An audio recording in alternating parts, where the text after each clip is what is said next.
স্নেহের ছাত্রছাত্রীরা সবাই কেমন আছো? আশা করি সবাই তোমরা ভালো আছো এবং নিশ্চয়ই আমাদের স্কুলের ক্লাসগুলো তোমরা সকলে ফলো করছো।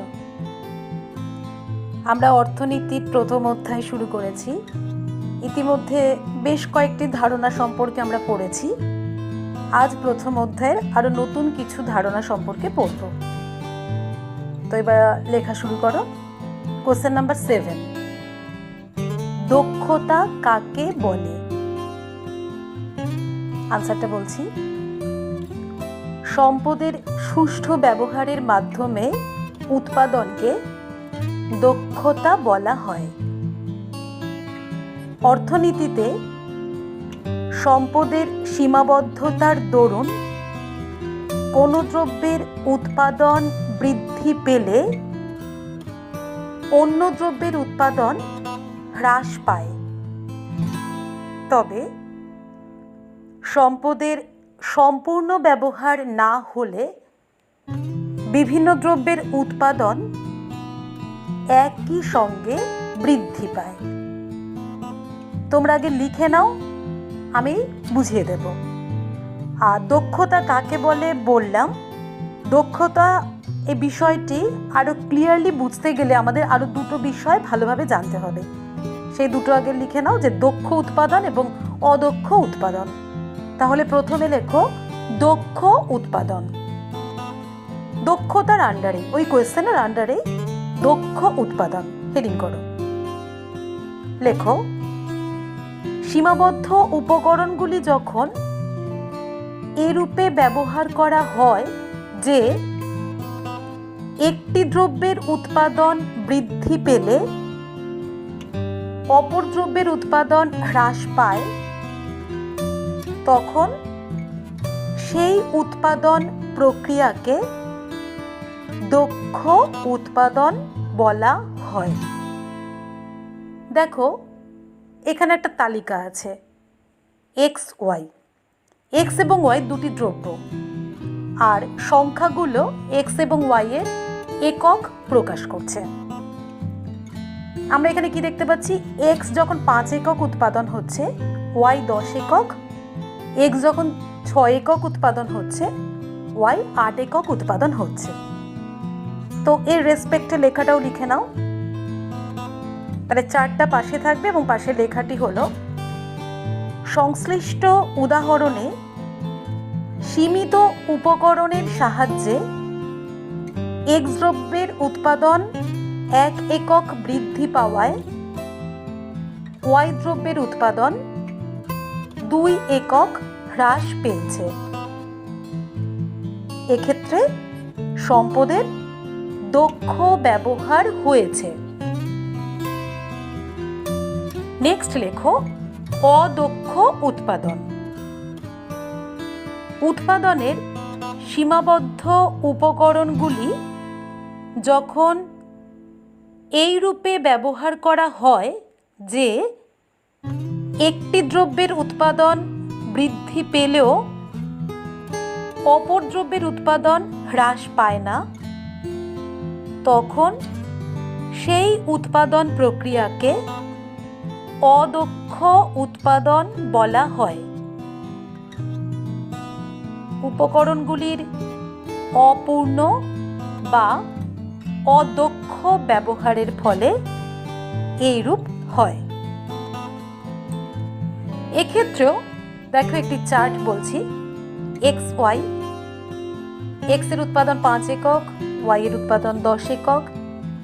এক্স এর উৎপাদন 6 একক, তখনও ওয়াই এর উৎপাদন 10 একক। তাহলে এর রেসপেক্টে লেখাটা লিখে নাও। পার্শ্ব উদাহরণে সম্পদের সুষ্ঠু ব্যবহার না হওয়ায় এক্স দ্রব্যের উৎপাদন বৃদ্ধি পেলেও ওয়াই দ্রব্যের উৎপাদন হ্রাস পায়নি। ঠিক আছে? আমি তোমাদের বোঝার সুবিধার জন্য এত ডিটেলে লেখাচ্ছি, কিন্তু কনসেপ্টটা অতি সোজা। এবার তোমরা ভালো করে বুঝে নাও। ঠিক আছে? দক্ষতা কাকে বলে? দেখো, আমরা প্রথম দিন থেকে পড়ে এসেছি যে অর্থনীতির একটা বড় সমস্যা হচ্ছে সম্পদের সীমাবদ্ধতা। কিন্তু আমাদের চাহিদা অনন্ত এবং সীমাবদ্ধ উপকরণ দিয়ে আমি বিভিন্ন জিনিস উৎপাদন করতে পারি। এবার সীমাবদ্ধ উপকরণগুলো যখন ঠিকভাবে কাজে লাগানো হয়, অর্থাৎ সুষ্ঠু ব্যবহার, সেখানে কোনো রকমভাবে অপচয় না ঘটে, জিনিসগুলো যাতে নষ্ট না হয়, তখন কি হবে? সেখানে দক্ষতা দেখা যাচ্ছে বলবো। অর্থাৎ উৎপাদন যখন ঠিকভাবে হবে, সম্পদগুলো ঠিকভাবে ব্যবহার করা হবে, সেই উৎপাদনকে আমরা বলবো কি দক্ষতা। এবার দেখো, দক্ষতার সঙ্গে যখন উৎপাদন হয় তখন তোমরা বুঝে নাও যে সম্পদগুলো ম্যাক্সিমাম ব্যবহার হয়ে যাচ্ছে, এর বেশি আর ব্যবহার করা সম্ভব নয়।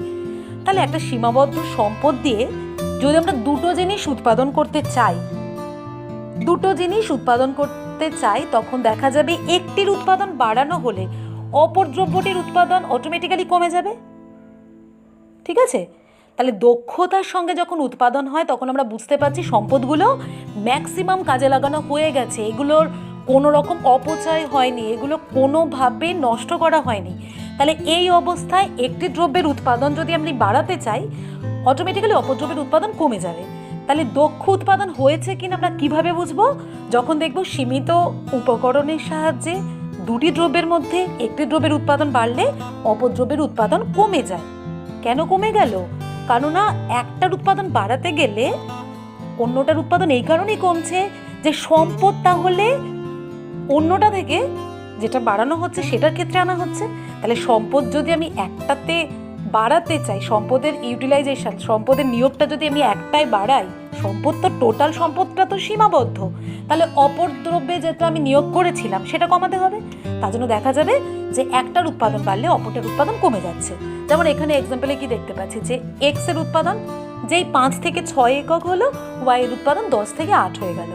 এখানে 2 একক কমেছে বলে এই নয় যে 2 একক কমবে বা 1 একক বাড়বে, এগুলো বিভিন্ন হতে পারে। জাস্ট এটা এক্সাম্পল যে একটা বাড়লে অপরটা অবশ্যই কমবে যদি সম্পদটা ঠিকভাবে কাজে লাগানো হয়, কিন্তু এটা নাও হতে পারে। সাপোজ সম্পদটা ঠিকভাবে কাজে লাগানো হচ্ছে না, সেক্ষেত্রে আমরা দেখতে পাচ্ছি এক্স এবং ওয়াই দুটো দ্রব্য উৎপাদন করা হচ্ছে। তো এক্স এ সম্পদটা যতটা ব্যবহার করা হচ্ছিল ততটা হয়তো ঠিকভাবে কাজে লাগানো হচ্ছিল না।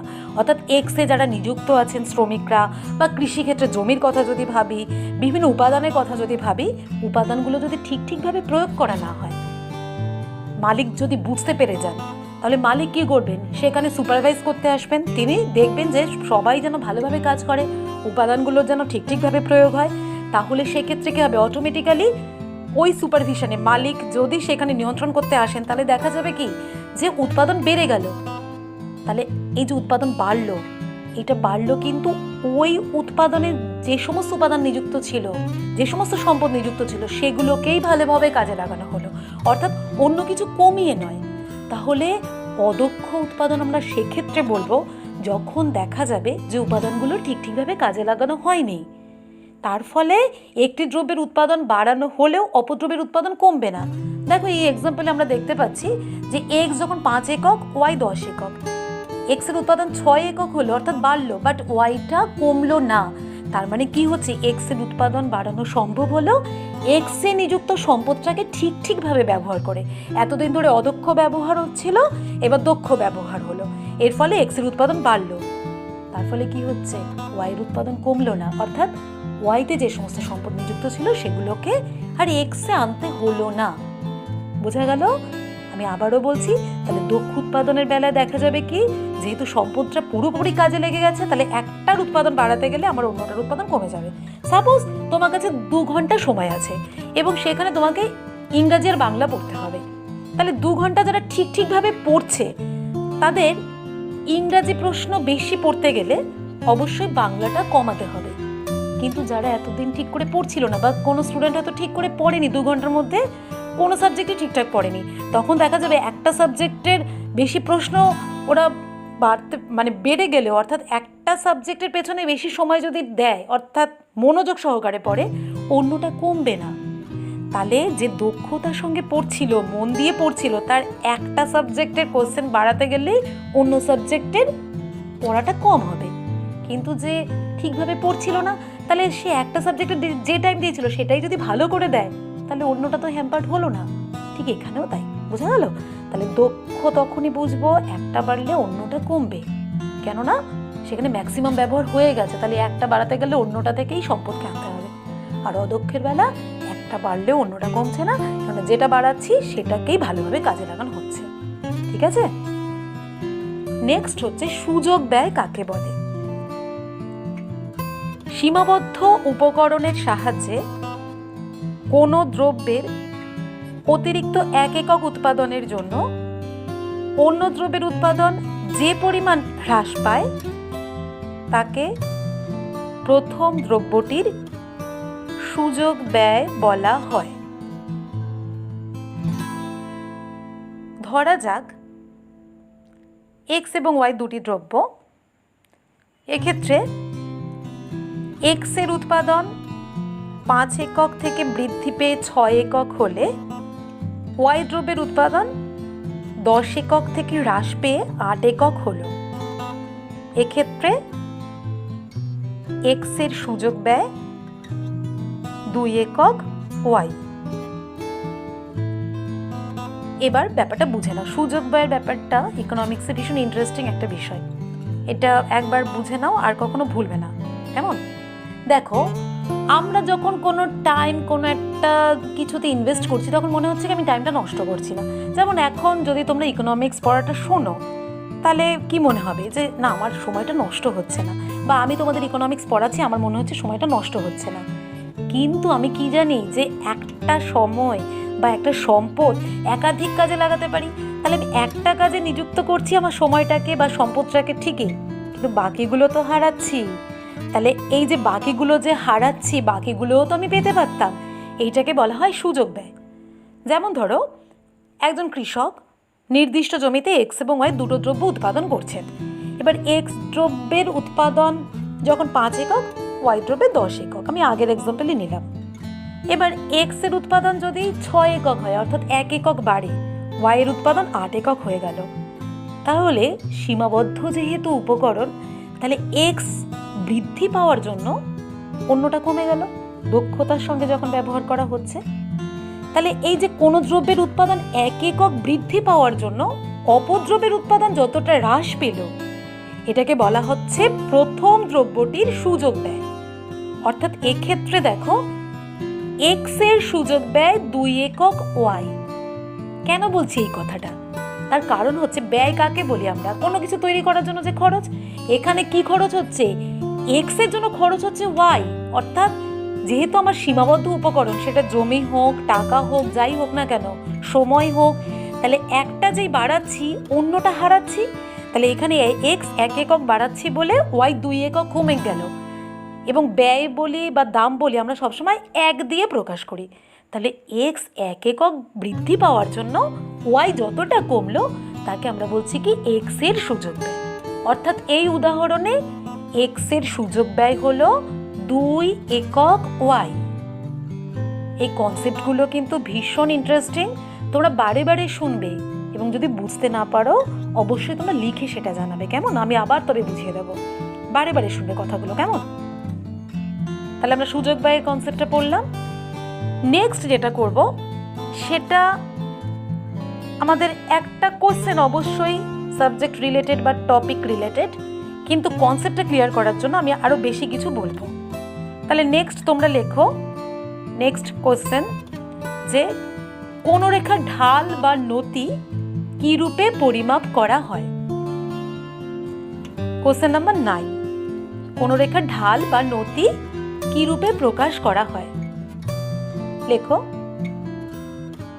কোন রেখার ঢাল বা নতি সমান সমান রেখাটির উলম্ব অক্ষের পরিবর্তন ডিভাইডেড বাই রেখাটির অনুভূমিক অক্ষের পরিবর্তন। আবার বলছি, কোন রেখার ঢাল বা নতি সমান সমান রেখাটির উলম্ব অক্ষের পরিবর্তন ডিভাইডেড বাই রেখাটির অনুভূমিক অক্ষের পরিবর্তন। একটুখানি লিখে নাও এর সাথে। প্রকৃতপক্ষে কোনো রেখার এক্স অক্ষের 1 একক পরিবর্তনের জন্য ওয়াই অক্ষের যত একক পরিবর্তন ঘটে তাকেই বলা হয় রেখাটির ঢাল বা নতি। এবার বলেছি কনসেপ্টের জন্য এক্সট্রা কিছু বলছি, এটা শিখে নাও এবং ইকোনমিক্সের সাথে রিলেটেড, অলওয়েজ রিলেটেড থাকবে। যেমন দেখো এই ফিগার 1-এ আমরা এ বি একটা রেখা দেখছি, এক্স এবং ওয়াই পরিমাপ করছি, অনুভূমিক অক্ষে এক্স, উল্লম্ব অক্ষে ওয়াই। তাহলে এ বি রেখায় আমি দেখতে পাচ্ছি স্মল এ বিন্দুতে এক্স এর মান 4, ওয়াই এর মান 5, আর স্মল বি বিন্দুতে এক্স এর মান 5, ওয়াই এর মান 6। এই প্রসঙ্গে বলে দিই, ইকোনমিক্সে তোমরা যে বিভিন্ন রেখাগুলো পাবে, ওই রেখাগুলো অ্যাকচুয়ালি তোমরা গ্রাফ করে এসেছো এর আগে। গ্রাফের তো 4টে অংশ থাকে, ইকোনমিক্স রেখাগুলোতে শুধুমাত্র ওই 4টে অংশের মধ্যে প্রথম অংশটা, যেখানে এক্স এবং ওয়াই ওই দুটোর মানে প্লাস পজিটিভ থাকে, ধনাত্মক থাকে, সেটা নিয়ে পরিমাপ করা হয়। এবং যখনই কোনো রেখা পরিমাপ করা হয় তখন দুটো বিষয়ের মধ্যে সম্পর্ক প্রকাশ করা হয়, এক্স এবং ওয়াই দুটো অক্ষ। আমি ইকোনমিক্সের বাইরে যদি বলি, সাপোজ প্রিপারেশন এবং পরীক্ষার রেজাল্ট, প্রিপারেশন এবং পরীক্ষার রেজাল্ট এই দুটোর মধ্যে ভীষণভাবে সম্পর্ক রয়েছে এবং রেজাল্টটা ডিপেন্ড করছে প্রিপারেশনের ওপর। এবার এই যে ইকোনমিক্সে তোমরা বিভিন্ন গ্রাফ পাবে, গ্রাফটা কিভাবে হয় আজকে প্রথম দিন ভালো করে শুনে নাও, তাহলে যে কোনো গ্রাফ আঁকতে তোমাদের স্মুথলি আঁকতে পারবে, তোমরা কোনো রকম অসুবিধা হবে না, মানে আমি বলার আগেই তোমরা এঁকে ফেলতে পারবে। তাহলে কি বললাম, গ্রাফে প্রথম অংশটা নিয়ে কাজ হয় যেখানে এক্স এবং ওয়াই দুটোই প্লাস থাকে, এবং উল্লম্ব অক্ষে যে জিনিসটা মাপা হয় সেটা দেখা যায় যে এক্স অক্ষে যেটা মাপা হয় তার উপরে নির্ভর করে। অর্থাৎ এখানে দুটো চলরাশি থাকে, একটা নির্ভরশীল, একটা স্বাধীন। নির্ভরশীল কোনটা? যে নির্ভর করে, আর স্বাধীন যেটা নির্ভর করে না। চলরাশি কেন বলছি? সময়ের সাথে সাথে চলছে। যেমন আমি প্রিপারেশন আর রেজাল্টের কথা বলছি, ঠিক ধরতে পেরেছো তোমরা? প্রিপারেশনের ওপরে নির্ভর করে, তাই প্রিপারেশন বা পরীক্ষার প্রস্তুতি এটা হচ্ছে স্বাধীন চলরাশি, সেটা কোথায় পরিমাপ করা হবে? এক্স অক্ষে। আর যেটা নির্ভরশীল অর্থাৎ রেজাল্ট, সেটা কোথায় পরিমাপ করা হবে? ওয়াই অক্ষে। ঠিক আছে, এবার আমি জাস্ট সংখ্যা দিয়ে বোঝাচ্ছি এবং এখানে স্কেলের কোনো ব্যাপার না, জাস্ট সম্পর্ক বোঝানোর জন্য আমরা বৃদ্ধি হ্রাস এগুলো বোঝাই। এবার দেখো এই এবি রেখার স্মল এ এবং বি বিন্দুতে আমরা দেখতে পেলাম তো যে এক্স ওয়াই এর কম্বিনেশনগুলো 4, 5 এবং 5, 6। তাহলে ঢালের সূত্রটা আমরা পেয়ে গেছি যে উল্লম্ব অক্ষের পরিবর্তন বাই অনুভূমিক অক্ষের পরিবর্তন। তাহলে এখানে আমরা ঢালটা কি দেখতে পাচ্ছি যে এ থেকে বিতে যখন গেল তখন উল্লম্ব অক্ষের চেঞ্জ কতটা হলো? 6 - 5, অর্থাৎ ছিল 5 হলো 6, নতুন মাইনাস পুরনো, তারপরে 6 - 5। আর অনুভূমিক অক্ষে কত হলো? 5 - 4। তাহলে ওপরে কত হলো? +1, নিচে হলো +1, ইকুয়ালস টু কত হলো? +1। এখানে দেখো আমি 4, 5, 5, 6 1 দিয়ে বুঝিয়েছি, অর্থাৎ 1 একক করে চেঞ্জ করছে, সেটা কোনো ব্যাপার না।